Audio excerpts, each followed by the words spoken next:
Hello and welcome to Casa Joy, my home in sunny Mijas. And today I'm going to do a dish which is, I call a signature dish because it's a fantastic stew, if you like, of fish. And it's a French dish, not a Spanish dish, but I'm kind of half French. So my mother's side was French, so je ne sais bon. But I will not speak to you in French, and I probably won't speak to you in Spanish either because I don't speak any Spanish, and my cameraman Pablo doesn't speak any English. So this is going to be a very interesting little show. So a bouillabaisse, what is a bouillabaisse? It's that lovely stewy shellfish. Sometimes people call it lobster bisque. It's like a velouté. Velouté is like a sauce made from the shells of the prawns or shells of the lobster, and all that flavour gets into this juice, and then you poach the fish in those juices and you fry a scallop. I'll show you that in a second, and you put it all together and you serve it with a spoon and some lovely crusty bread, and it is an absolutely fantastic dish. And as summer comes to an end, really, in a way, it's still lovely and warm over here, but it's nice to eat this kind of homely warm food. So let's take a look at the fish. Pablo, here on this little plate I've got a hand-dyed scallop, and a hand-dyed scallop is, just as I say, it's a scallop that somebody's actually dived for, and people don't always know that, but it wasn't me that was diving for it, but somebody, if I had the time I would, but somebody has taken the trouble of putting a wetsuit on and going under the water to catch these little devils. And they're difficult to get hold of. They're on the bottom of the seabed, and as you go towards them, they move like that across the seabed. When you get hold of them, you take off the roe and all the gubbins around it, because there's quite a lot of mess around it, and you clean it up and you end up with that, which is delicious. Now the scallop is kind of like the centerpiece of the bouillabaisse, and with that we're going to have some little mussels which I've pre-cooked. Now everybody seems to know how to cook mussels. This isn't about getting the flavour into the mussel as such, because you've got so many flavours in the bisque or the velouté, which you're going to see. This is keeping it simple. You can just steam the mussels. And the salmon, I'm going to put a little bit of salmon in there and poached in the sauce, and the prawns. Now let me just take this over and show you the stock. So Pablo, come over with me. In this pan I've got some shells, I've got some bits of prawn, I've got onions, I've got tomatoes, I've got garlic. This isn't rocket science, ladies and gentlemen. To make a stock like this isn't complicated. People often say to me when they try it, that sauce was fantastic. They say, how the hell could you make that? It must take forever. It must be a lot of expertise. Surely I can just buy it somewhere. Well, you can buy it, but it's not very nice when you buy it. It's kind of powdery and thickened, and it doesn't have the flavour. To get the flavours of all that lovely prawn in there, in the pan like that, you just sweat it off with the garlic. You add some white wine. I mean, in the restaurant I have fish stock bubbling away from all the bones of the sea bass, or lubina, as you call it over here. So I would use some of that, but we haven't got that at home, and you probably won't have that at home either. So a bit of white wine. Now this white wine is fantastic, it's worth mentioning. This is an organic white wine. We're now starting to find some fantastic wines over here in Mijas, in this area. This isn't actually from Mijas area, but it's from the Ronda area, and it's delicious. And what we do is we put some in the glass like that, we put some in the pan like that, and we cheers Pablo, because it's time, it's that time, it's time to have a drink. That's the chef's bonus. So look, Pablo, look back into this pan, a little bit more wine, and we're going to add some cream, nata cocina, nata para cocina, just into there. And you can smell that, can't you? That's all bubbling away nicely, a little bit more wine, and what we do is we let that just cook away for a good 25 minutes. Now, with a fish stock, it's different to a meat stock. With a meat stock, you cook it for hours to get all the flavour out of the bones and out of the bits of meat and out of the vegetables into that stock. With a fish stock, if you did that, it would become stewy, overcooked, and just basically revolting. So we wouldn't do that.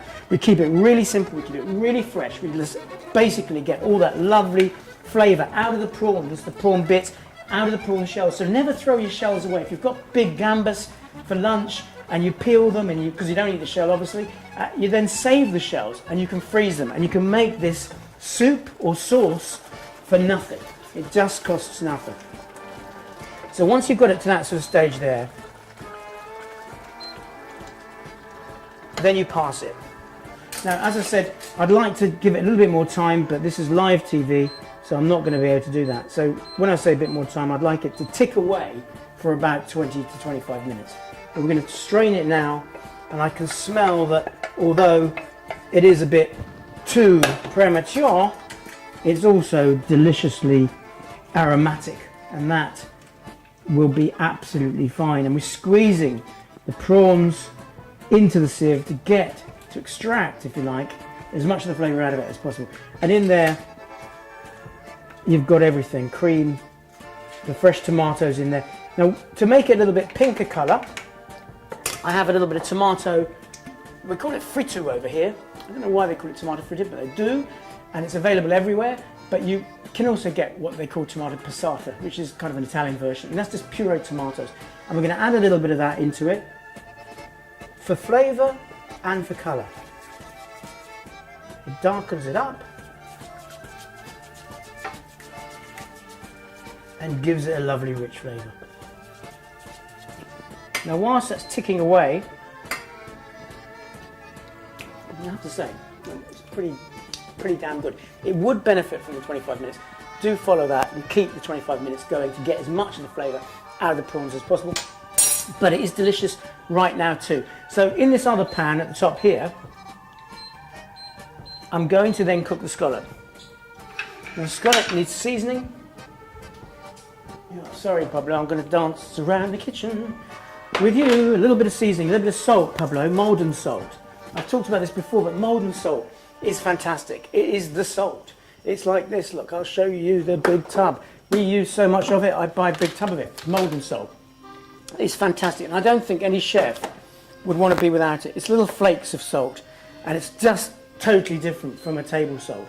And I've got some dried herbs here and some dried chilies, and this isn't to be overpowering it, just a little sprinkle of that on top of the scallop. And then when that pan is hot, Pablo, we're going to cook the scallop, and then we're going to poach all the other fish in this delicious stock with lots of white wine in it. And as I say, don't be frightened, I'm using lots of white wine, but that's because I haven't got the fish stock. I haven't got the white fish stock, which kind of benefits it a little bit. But it doesn't mean it's essential, and I know what it's like cooking at home. You haven't got all this stuff, you just make the most of what you have got. And this is, as near as damn it, a brilliant version. So into that, we've got some little gambas, Pablo. And then these are just, you can buy from any supermarket, as you know nowadays. And these lovely prawns, I've just peeled the middles off, leaving the tail and leaving the head intact. So that's more for aesthetic reasons, really. We're going to drop them into stock and just let them simmer. And then the mussels, which I've pre-cooked. Now some I've taken out of the shell because you don't need a bowl full of shells. If you've got too many shells going on, it's difficult to eat. And when you're eating a bouillabaisse, you want to be able to eat it, although it is actually a rustic dish, and in France they serve it with all the shells. I prefer not, so you can eat it much easier. And then we've got some mussels in the shell, again for aesthetics, just to drop in. And we're just going to let that all tick over nicely. There's a piece of salmon as well. This doesn't have to be in the bouillabaisse. It's just I had some salmon in the fridge, and this is Norwegian salmon, and it's fabulous. I mean, you can get some great salmon nowadays, and I just thought, keep it lovely and simple, but poach it in the stock. So how simple, how easy is all of that? It's all just there, look. The salmon's going to poach gently, and the scallop is going to go into this hot pan. Just take a little bit of light olive oil, put it into the pan. The scallop, which is seasoned, straight in. Don't move it. Leave it alone. A little bit of butter, which clarifies and kind of burns and turns it into a lovely nutty flavor. A little bit more salt on the other side of the scallop. And let that colour up. Whilst that's cooking and the salmon is poaching in the stock, we're going to go back over here, just for a sec, Pablo, to this little side here. And we're going to look at some herbs to finish it off. So what we've got, I mean, food would never be as exciting if you didn't have the herbs. You've got to start buying fresh herbs. This is fresh tarragon leaves, look. And they're everywhere here. I see them in all the supermarkets. Cilantro, as you call it in Spain, or coriander as we call it, lots of sprigs. And abaca, which is basil. So I'm learning all the Spanish, the Spanish lingo. I'm getting really good at Spanish now. Well, I can say hola and adios and things like that. So we've got basil, we've got coriander, we've got tarragon to finish it off. And I've also got a little bit of caviar. Now that's Avruga caviar, which is herring caviar, and it's rather delicious. It's not expensive either. A little jar like this, which is about 125 grams, I think, something like that, is around about €4, so it's not expensive, and it adds so much lovely flavour, a natural kind of juicy saltiness to the dish, which is sensational when you put it together. So back over here, I'm sorry to keep you running around. The salmon's coming on nicely. It's not actually there yet. It's just poaching away. The scallop is ready to be turned, and you can see that because it's coloured.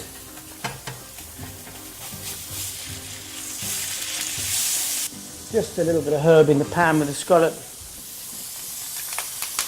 And don't forget, when you're cooking scallops, these little devils here, fabulous. Sorry, I'm going to dance around a little bit because I want to cut that and just squeeze some of this lovely lemon juice over the scallop.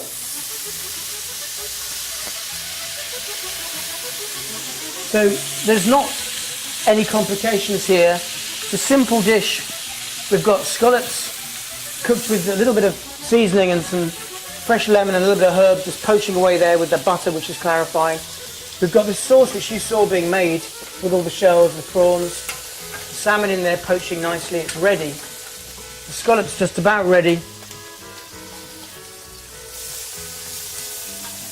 Don't overcook the scallops. The other trick is, back to my wine by the way, and cheers everybody, don't overcook the scallop because everybody kind of thinks fish needs to be cooked forever or something. It doesn't. It needs to be cooked very lightly.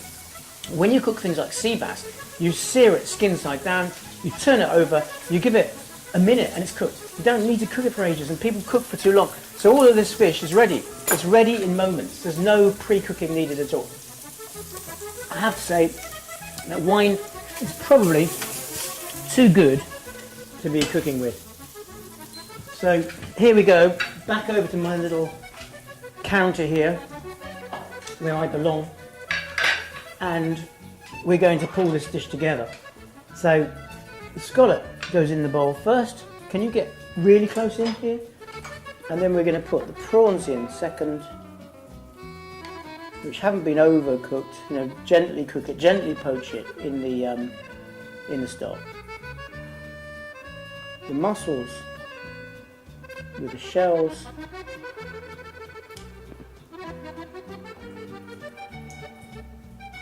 Like that. The salmon just lightly poached, lovely and soft. It only took seconds to poach. On the side. This is what I call a mini bouillabaisse, but I've done a bigger version because I was feeling kind of generous today, so I sort of thought I would do some more prawns. But if I was doing it as a starter, I would have 3 prawns, I'd have 1 scallop and the mussels. I probably wouldn't bother with the salmon because I don't think you want to fill up. But so you could look at this as being a main course really, because this is quite a big portion. And look at those little mussels just tumbling away. And once you've got all of that into a position that looks aesthetically pleasing to the eye, then you just pour the juices over, because it is a stew, it's a soup, and the fish all together. So you've got quite a lot of sauce in there. But, and then always clean up the bowl. Oh my gosh, there would be hell let loose in the kitchen if the bowl goes out with a dribble on the side. Stephen the chef goes mad, bonkers. I go, what? Don't let that bowl go out! So it looks like that, but then we add the herbs, look. A few little herbs. When I say a few, there's loads of them in there. Just drop them on like that. A sprinkle of salt at the end would be good. Just a little bit. A little bit of that caviar.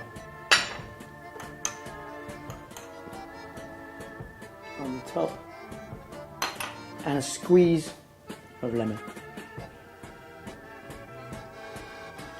Now that, my friends, is a lunch or a dinner to die for. That is a bouillabaisse of shellfish with salmon, scallops, and this lovely shell velouté. Serve it with some crusted bread and some salad, and you will have a fantastic dinner. Thank you for watching, and Pablo, I'll see you again soon for the next dish. See you soon. Lots of love.